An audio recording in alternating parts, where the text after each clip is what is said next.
ചത്തോന്നറിയാൻ വന്നാണല്ലടാ. ചത്തില്ല. നീ ആ നായിന്റെ മോളെ എവിടെ ഒളിപ്പിച്ചു വെച്ചിരിക്കുന്നു അറിഞ്ഞിട്ടേ ഞാൻ ചാവുള്ളൂ. നീ ദയവായി ഞാൻ പറയുന്ന ഒന്ന് കേൾക്കണം. എനിക്കൊന്നും കേൾക്കണ്ട. ഞാനിവിടെ ഇറങ്ങുന്നതിന് മുമ്പ് നീ ഒറ്റയ്ക്ക് അവളെ കാണിച്ചു കൊടുത്ത് കാശടിക്കാനാണ് മോഹമെങ്കില് ആ മോഹം കയ്യിലിരിക്കത്തേ ഉള്ളൂ. അധികം ദേഹം ഇളക്കണ്ട.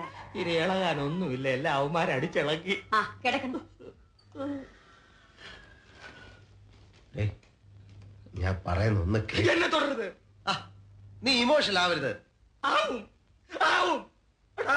നീയോ പ്രാന്തിയും കൂടി ഇത്രയും നാൾ തിന്നു മുടിച്ചത് എന്റെ കാശ്. നീയും അവളും കൂടി ഇത്രയും നാൾ ഉടുത്തൊരുക്കി ചിങ്കരിച്ച് നടന്നത് എന്റെ കാശ്. അവസാനം നീ കാണിച്ച് തെണ്ടിത്തരത്തിന് ഓടിഞ്ഞത് എന്റെ കൈ, എന്റെ മൂക്ക്, എന്റെ തല. ഇത്രയൊക്കെ സംഭവിച്ച എനിക്ക് ഇമോഷണൽ ആകാൻ അവകാശമില്ലല്ലടാ. ഞാൻ നിന്നോട് അല്പം സീരിയസ് ആയിട്ട് സംസാരിക്കാനാണ് വന്നത്.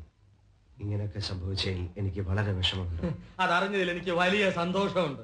പക്ഷെ യാതൊരു വിധത്തിലുള്ള ഒത്തീർപ്പിനും നീ ശ്രമിക്കണ്ട. ഞാനതിന് തയ്യാറല്ല. ഞാൻ പറയുന്ന ഒന്ന് നീ കേക്കണ്ട. ഇനി രണ്ടിലൊന്ന് അറിഞ്ഞിട്ട് മതി ബാക്കി. എനിക്ക് പറയാനുള്ള എന്താണെന്ന് നീ ഒന്ന് കേക്ക്. വേണ്ട. ദയവായിട്ട് ഞാൻ വേണ്ട വേണ്ട വേണ്ട. എനിക്ക് പറയാനുള്ളത് ഇത്രേ ഉള്ളൂ. വെട്ടാൻ വരുന്ന പോത്തിന്റെ ചെവിയിൽ വേദം ഓതിയിട്ട് കാര്യമില്ലെന്നൊരു ചൊല്ലുണ്ട്. നീ കേട്ടിട്ടുണ്ടോ? അതിപ്പോ സത്യമാണെന്ന് എനിക്ക് മനസ്സിലായി. എന്ന് പറയാൻ വേണ്ടി മാത്രമാണ് ഞാൻ വന്നത്. അല്ല നിന്നെ കാണാൻ വേണ്ടി പുല്ലേ. Good bye. നീ അവളെ ഏത് പാതാളത്തിൽ കൊണ്ട് ഒളിപ്പിച്ചു വെച്ചാലും ശരി, ഞാൻ കണ്ടുപിടിക്കൂടാ. ഞാൻ കണ്ടുപിടിക്കും.